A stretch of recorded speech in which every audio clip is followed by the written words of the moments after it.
Today, we're going to tackle one of the most overused and honestly misunderstood words in all of business: strategy. And to do that, we have the perfect guide, a true legend in the retail world, Srikant Gokhale. And that's pronounced Srikant Gokhale. Now, this isn't just an academic. He's a professor at Berkeley Haas and Northwestern Medill, and the former group CEO of the massive Landmark Group, with over 30 years of real-world experience. He's written more than 50 case studies, not from some ivory tower, but by getting his hands dirty, visiting stores, digging through annual reports, and actually talking to people on the ground. So today, we're going to distill all of that incredible wisdom. Let's dive right in. You know, this quote from The Economist just nails the problem, doesn't it? In boardrooms all over the world, strategy can mean anything from a 5-year plan to a catchy marketing slogan. But this confusion isn't just a fun little quirk. It's incredibly dangerous, especially in a world moving as fast as retail. So just how big is this problem really? Well, according to Srikant Gokhale's research, a staggering 90% of retailers are operating without a true understanding of strategy. Just think about that for a second. That means 9 out of every 10 are mistaking sheer activity, just being busy, for genuine progress. They're running faster and faster, but they have no idea where they're going. And this slide right here perfectly illustrates the stakes. On one hand, you have Costco. It absolutely thrives because its strategy is crystal clear, a limited selection of high-quality stuff at the lowest possible prices, all fueled by that membership model. Every single decision they make reinforces that idea. And then you have Sears. Once a titan, it did the exact opposite. It chased everything at once: diversification, financial engineering, brand extensions. It completely lost its identity, and in the end, it collapsed. It is the perfect story of strategic clarity versus total strategic confusion. So here's our game plan for today. We're going to start with that massive 90% problem, then navigate the deadly Bermuda Triangle of retail. We'll trace how strategy has evolved over 70 years, see it in action with an amazing case study, break it all down into 6 core elements, and then finish up with how you can build an adaptive mindset for yourself. All right, let's jump into our first section, that 90% number. It's not because leaders are clueless. No, it's because they've fallen for some really common, really persuasive myths about what strategy actually is. And here are the 5 big traps. First up, retailers think a 5-year plan is the strategy, but these static plans assume the world stays the same, which we all know it doesn't. It's exactly why J.C. Penney's plans kept failing against a dynamic competitor like Walmart.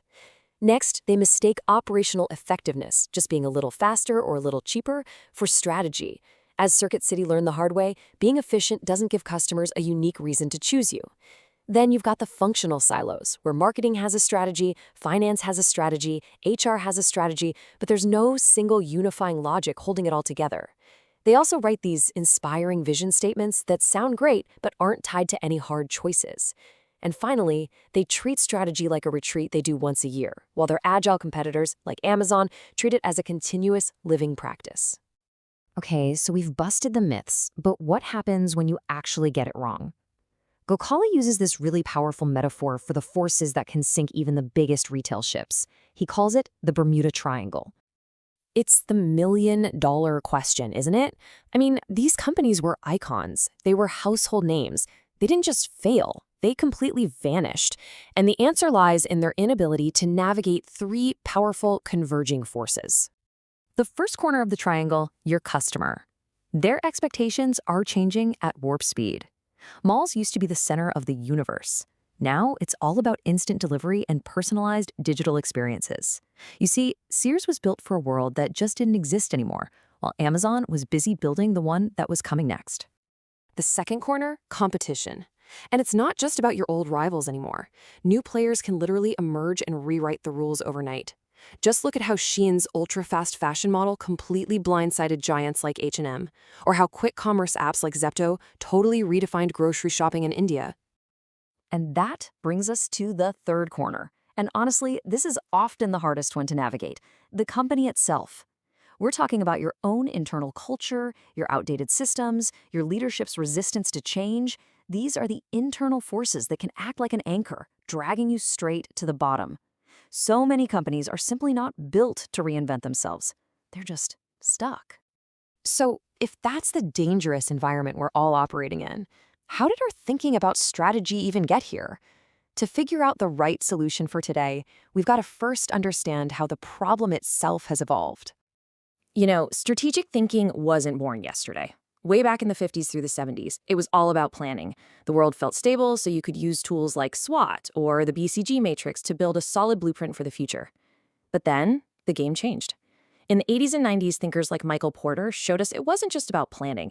It was about positioning yourself uniquely in your industry, building capabilities that rivals couldn't copy, like Walmart's legendary supply chain. But today? Well, today we are in the age of agility. The world is way too disruptive for static plans. It's all about creating new markets and constantly adapting, just like Amazon does across all of its different ventures. Now, theory is great, but let's see what this actually looks like in the real world. This next part is a cinematic case study right from Srikant Gokhale's own experience. It's a story of how just reframing what strategy means saved a company right from the brink of disaster. Okay, so picture this. The year is 2004. A company called Alganim Electronics, a 70-year-old retailer in Kuwait, is losing millions of dollars.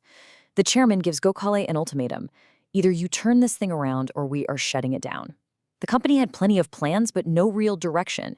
It was a classic case of a ship lost in that Bermuda Triangle.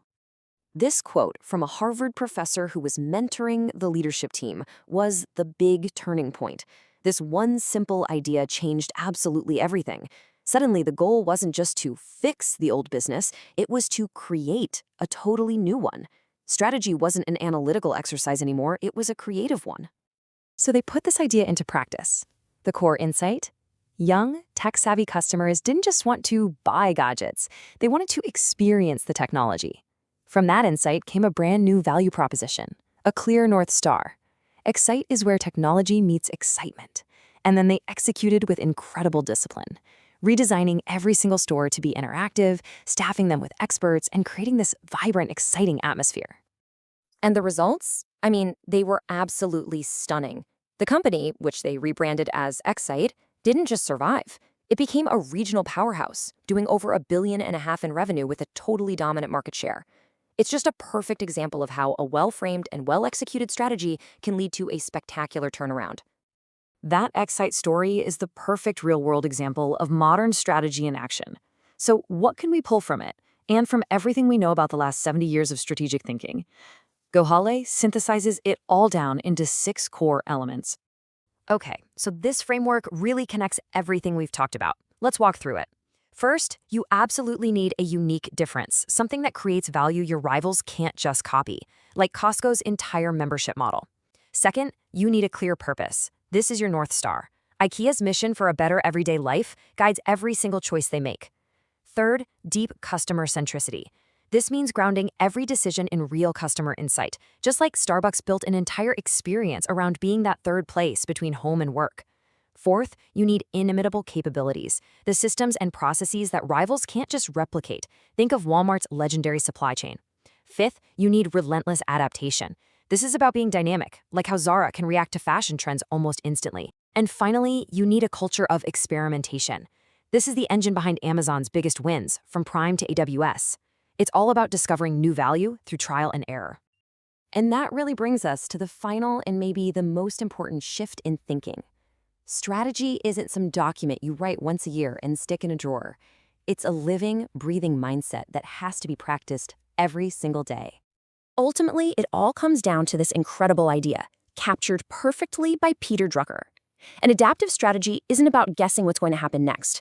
It's about having the clarity, the courage, and the capability to actively go out and shape what's next. It's about creating your own future.